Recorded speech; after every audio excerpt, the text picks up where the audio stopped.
Hello everyone, welcome back to the channel. Today I'm continuing my playthrough of Fallout Wasteland Wanderer, the solo role-playing tabletop game from Modiphius. I am playing as Oliver, a vault dweller from Vault 41. The rest of his vault was abducted by a cult that resides, well, we think it resides in this area over here, so that is where Oliver is making his way. Last session he explored his first section of Wasteland. He discovered a heritage site surrounded by a minefield. He was able to get through the minefield and he scavenged some supplies. This session, we are spending one supply to head to the next square. On the Determine Inhabitants table, I rolled a 20, which is a settlement. For the icon, I rolled a 1, which is a bunker. So there is a bunker as part of the settlement. For the settlement truth, I rolled a 5, which meant elevated. Perched on stilts, bridges, all the remains of pre-war skyscrapers. I decided that this settlement is on top of a bridge or an overpass, a bit like Arafu in Fallout 3. For the settlement reputation, I rolled a 13, which is neutral. Either the inhabitants here have mixed feelings about you or you haven't made much of an impression on them. Now, at this point, I realized I had forgotten to roll on the faction table. So you're actually meant to roll on the faction table after you determine what's in the square. So as soon as I had realized there was a settlement, I should have rolled on a faction. On the faction table, I rolled a 17, which is mercenaries. So this settlement is run by mercenaries. Now we start getting to the interesting stuff, the settlement encounter. I rolled a 17, which was a billboard. An old advertisement, torn and faded, sits in the center of the settlement, the cause not only for the town's name, but a large portion of its community. What does it advertise? Why is it ironic?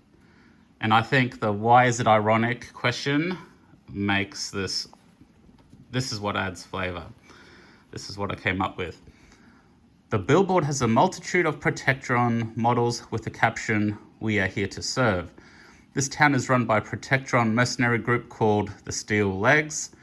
If anyone can think of a better name for a Protectron mercenary faction, please post it in the comments. The group provides security to the town in return for spare parts and repairs. The town is on top of a bridge and is called Servitude. Now that Oliver was in a settlement, I was keen to explore and see what we could find. So here is the explore action. It starts off with a difficulty of 0. The difficulty goes up by 1 for each truth the location has. We already knew that it was an elevated settlement, so the difficulty went up by 1, but then because the area was safe, it went back down to 0. Because we were exploring a settlement, I had to do a charisma and speech check, which was only, in Oliver's case, that was a 4 or less. I rolled a 15 and a 1. The 1 gave 2 successes, which is really fortunate because I could use that additional success to meet an NPC. So the new settlement truth I rolled up, got a 19. You roll on the settlement truth table again. I got high tech. Some central pre-war technology makes this settlement feasible. I was thinking it was probably a power plant. So that was with the first success that I rolled. With the additional successes, I could have discovered an additional truth, or meet a new NPC, or discover a new icon. I decided to meet a new NPC. Oliver used the meet action to meet an NPC. So it is a difficulty of 1. To perform this action, your current location must have an NPC in it that you are not performing a quest for. So I had to generate an NPC, which I'll come back to. I decided to talk to an NPC, which was a charisma and speech. And again, that was only a target number of 4 or less. Suggested modifiers: the NPC doesn't trust you, the NPC is friendly to you, you spend a stack of caps on the NPC. I think I rolled up a friendly NPC, so the difficulty might have been 0, but I'll come back to that. So if you succeed, you learn the NPC's secret and generate a side quest that they give you. When you generate an NPC, you have to generate the faction, then you roll up their name, and there is a massive list of names, male, female, and last names. You generate their age, their demeanor. You actually roll for 2 distinctive features. You roll for their profession, and it's typical Wasteland professions like hunter, scavenger, things like that. Each NPC has a secret, which is obviously something that they're trying to hide, but they're trying to achieve. And then they have a truth, which is kind of a value which they live by. For example, pacifist doesn't want to kill, or outdoorsman loves to live outdoors. I rolled up a super mutant. I decided to call him Lars. For his age, I rolled up as ancient. With the demeanor table, you roll once to decide if your result is the odds table or the evens table. I got an 8, so I went to the evens table, and then 3, and I got sincere. Now, his distinctive features, I mustn't have gone 20. Oh, so there is 2 tables. There's a first table and a second table, and I rolled 20 on both.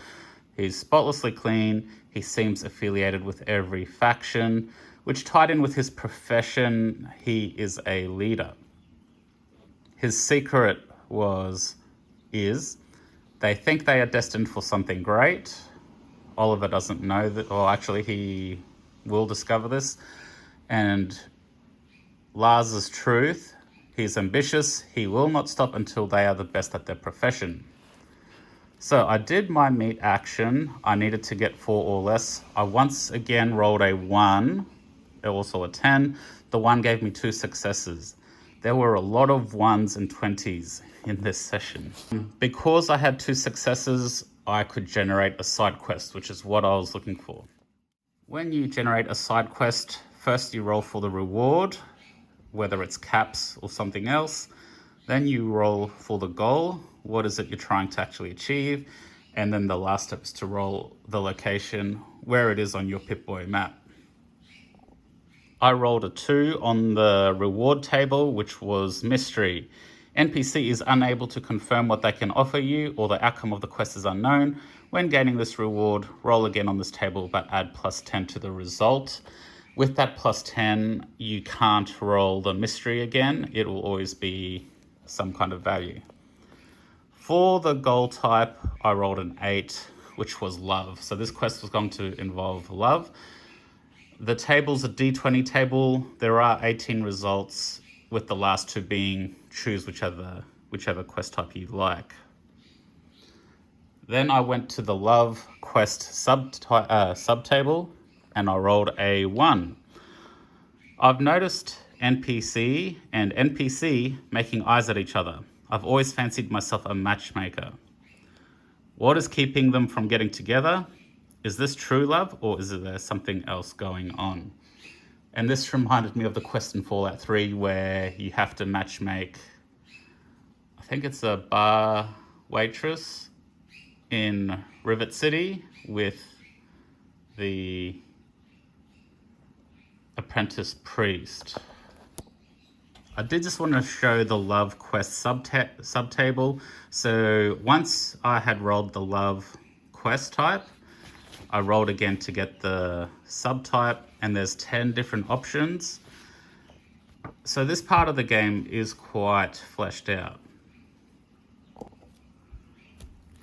So as I was thinking about this quest, I thought, wouldn't it be funny if it was actually 2 protectrons that had an eye for each other? Don't know how they have an eye for each other. It'd be something different.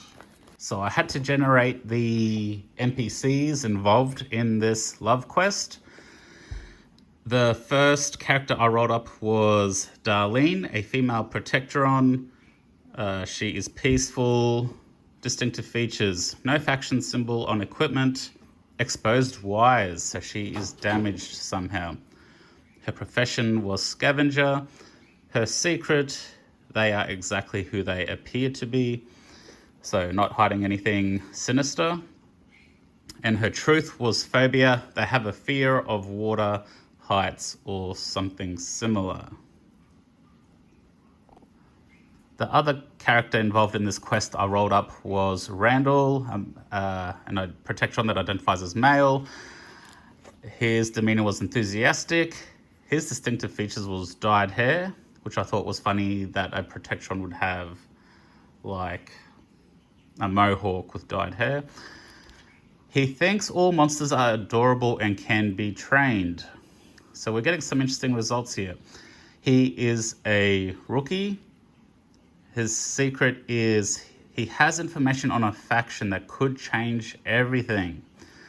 So this guy might be more important later on. His truth is they distrust technology, even simple things like radios. Hilarious that a robot would love monsters and distrust technology. And finally, for the quest location, I rolled an 11. Looking on our Pip-Boy map, 11 comes up here. So it actually isn't too far from our campaign goal over here. And I decided the quest would be, I need to retrieve a holodisc that has a movie about robots falling in love, and that will teach these two characters to fall in love. I then decided to do the trade action. With that, you roll on the loot table 3 times. I rolled 11, a stack of supplies, and then further, it was a Deathclaw omelette. 12, another stack of supplies, squirrel stew, and then I rolled up a ranged weapon. It was either shredded, broken, or shattered syringer. I did a barter roll. So with trade, you do a barter roll based on speech plus charisma. My target number was 4. I got 11 and 17, so I failed. So rather than having good terms with my trade, I actually had to trade 2 items for a stack of caps. So I ended up trading the 2 frag mines I disarmed in the last session for a stack of caps. From there, I decided to do the rest action. The problem with the rest action is you have to spend an equal number of supplies to what you want to heal. So to heal 5, I would have had to spend 5 supplies. I had a look at the patch up action. It was a difficulty of 2. However, if you're in a settlement, you can pay a doctor 1 stack of caps, which I had just gained from selling those 2 frag mines, to automatically succeed, which I did, and I healed 4 HP. So Oliver is back up to 9 HP. So last session I did might have been a patch up action at the end. I spent a luck to reroll 1 of my dice. I succeeded, but I only had 1 success. I needed 2. So actually Oliver's HP didn't go back up to 10. He actually lost a HP, so he's been walking around with 5 HP. With this heal, he's back up to 9. From there, Oliver is now ready to continue his journey towards tile 20. Thanks guys for watching. Thanks for all the likes. Thanks for all the comments. I am learning as I go, and it's great that the comments have acknowledged that and appreciated that. Siri has come here to say hello. She's our new kitten. We got her a couple of weeks ago, and she just brings so much joy.